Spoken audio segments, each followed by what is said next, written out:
き人にどんな格好で来ようと思ってる？何も考えてないけど、セットアップとナイキの靴って言われてセットアップって何のセットアップやそうなんですよ。そうなんですよ。ジャージ買ってセットアップある、ですよね。セットアップの意味分かってないよ。何のセットアップ？だからセットアップって。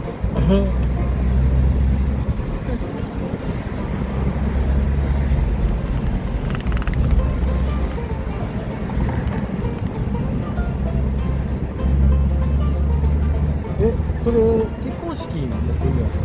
はい。来ます。結婚式に来る服装の話や。そうです、そうです、そうです。そうですよ。なんでナイキの靴なの？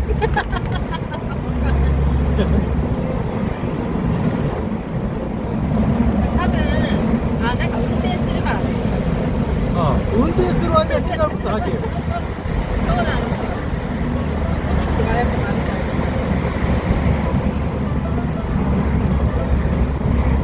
俺ないしな。でも子供の入学式とかあるやんって。その時も大体ナイキの靴やし。せやろ。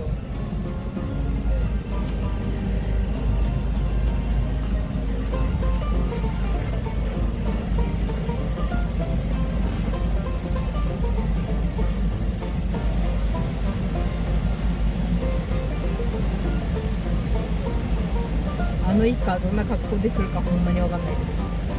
謎やな。はい。子供の服にはめっちゃ金かけるんで、まあちゃんとかは分かんないですけど、それなりに。い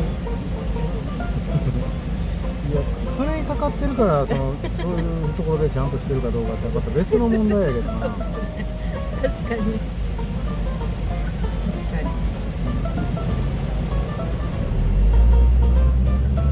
俺のLL ビーンのクマのセットアップとかも高いで。ああ、まあそうですね。そういうの違うやろ。確かに。